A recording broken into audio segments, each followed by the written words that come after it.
Also tonight, Emmerdale's here in 15 minutes. Now, ITV News and weather.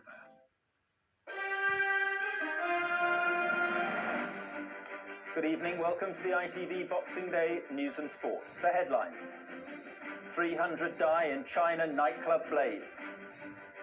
Lost in space, now Russians regain control of Mir. And in sport, Solskjaer keeps United 8 points clear at the top. More than 300 people have died in China after fire swept through a shopping centre. Most of the victims were Christmas partygoers in a crowded nightclub at the top of the building. The fire happened in the city of Luoyang, 400 miles southwest of Beijing. Our Asia correspondent Tom Bradby sent this report. No one knows what started the fire in the Dongdu department store in central China, but it spread quickly, trapping hundreds of people. Construction workers had been busy on the second and third floors beneath a packed disco on the fourth. The dance hall had been staging a Christmas party. Firefighters rescued some of those trapped, but they were forced back by the heat of the blaze and had to watch as others appealed for help inside. Eyewitnesses saw some of those trapped jumping from the balconies in panic. More than 300 died in all, survivors taken to the city's fourth People's Hospital. Officials there said most of the victims had died of smoke inhalation. Provincial leaders went quickly to the scene, but if this follows the pattern of previous fires in China, local planning laws, or the lack of them, may be partly responsible. 6 years ago, more than 300 people, most of them children, died in a fire in a town in the far west. A month earlier, 233 died in the northeast. Bad building and corruption in the regions often appear to ensure fires have devastating consequences. Tom Bradby, ITN, China. Russia says it's now re-established radio contact with its Mir space station. The unmanned spacecraft had been drifting out of control for more than 20 hours. Russia plans to bring it back to Earth in February. But today, one space expert here warned that a repeat of the technical problems could bring it crashing down earlier. Sue Saville explains.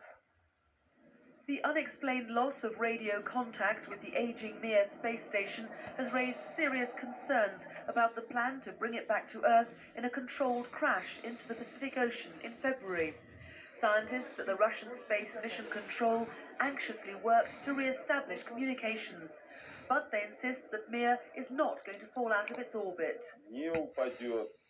Flight Director Vladimir Soloviev says Mir will never crash to Earth out of control.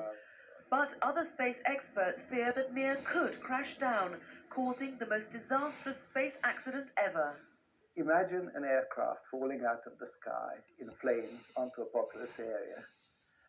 This just about describes the possible effects. It is very serious, potentially, and something where nobody could do anything about at the time. The Russians are deciding whether to send a rescue mission to sort out Mir's latest problem. A team of cosmonauts is already due to be sent in January to prepare the space station for the attempt to ditch safely to Earth the following month. Sue Saville, ITN. We're getting reports that at least 7 people have been shot dead by a gunman in Boston. Eyewitnesses say the man opened fire at the offices of an internet consulting firm in Wakefield, 10 miles north of the city. Police evacuated other workers from the scene. A man in his 40s has been arrested. Railtrack is recruiting 1,000 new signal workers and engineers to try to get Britain's trains running on time. The company is working around the clock on a major Christmas repair operation, replacing track around the country. The government has welcomed the new job announcement. Hundreds of Boxing Day hunts went ahead today, despite attempts by protesters to disrupt them. It's the biggest day in the hunting calendar, but it may be the blood sport's last year. MPs have backed a bill which could see it banned. Eric McInnes reports. Hounds and horse of the Cheshire Forest Hunt heading off on their traditional Boxing Day event. For supporters, it's a poignant moment because it may be the last. While for anti-hunt demonstrators, the sport generates equally strong but opposing passions. They will be hoping MPs vote a total ban, but though with the option of continued hunting under licence, the outcome is less clear-cut. Fox hunting has become a touchstone issue for those living in the countryside who see opposition as a threat to their livelihoods and traditions. At the end of the day, the people in the towns and cities are our customers for the food we produce in the country, and so we welcome them coming out here. For anti-hunt demonstrators, hopes are high that the sport rather than the fox, is now facing the end. Hunting cannot be regulated, animal abuse cannot be regulated, and that's what this is. It can only be a total ban, and we believe the MPs are going to vote for that. Today, though, the hounds of Cheshire Forest did chase down and kill their fox. As this Boxing Day hunt comes to its conclusion, many of its supporters will be wondering whether they'll be back again next year. Ultimately, their sport will be in the hands of politicians in the House of Commons. Eric McInnes, ITN, Cheshire.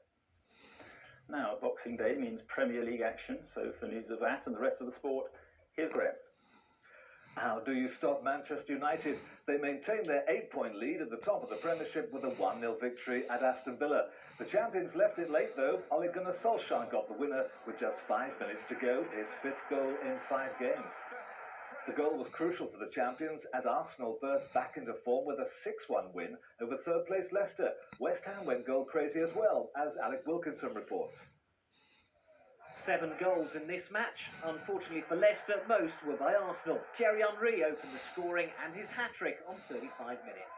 Arsenal's second came after some wonderful skill from Patrick Vieira, who lobbed it over keeper Tim Flowers.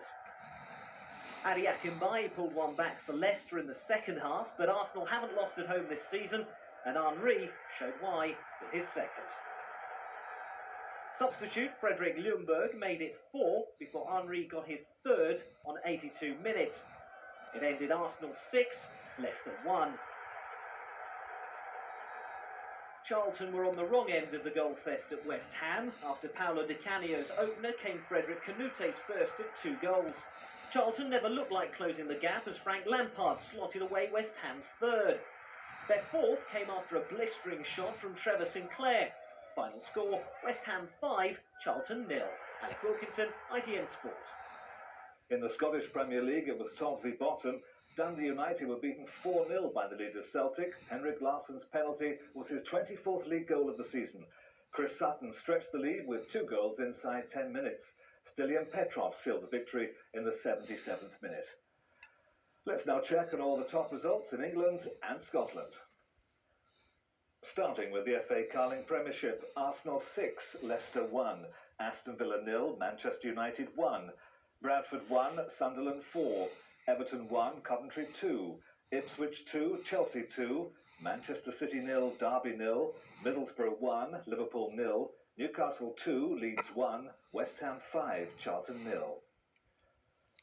The nationwide First Division, Barnsley 1, Burnley 0, Blackburn 2, Birmingham 1, Bolton 2, Sheffield Wednesday 0, Fulham 5, Watford 0, Gillingham 4, Crystal Palace 1, Grimsby 1, Stockport 1, Huddersfield 3, Tranmere 0, Nottingham Forest 1, Crewe 0, Queen's Park Rangers 2, Norwich 3, Sheffield United 2, West Bromwich Albion 0, Wimbledon 1, Portsmouth 1, Wolves 0, Preston 1.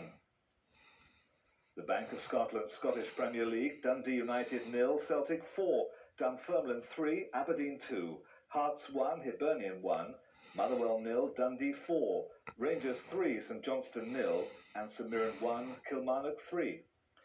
And let's see how those results have affected the table, starting with the top of the Premiership in England, and confirmation of United's 8-point lead over Arsenal, and it's Sunderland up to third, a Kevin Phillips hat-trick, securing a 4-1 win at Bradford. At the bottom, Bradford's problems continue. 6 adrift of Middlesbrough, who beat Liverpool. Coventry and Man City now just 1 point better off.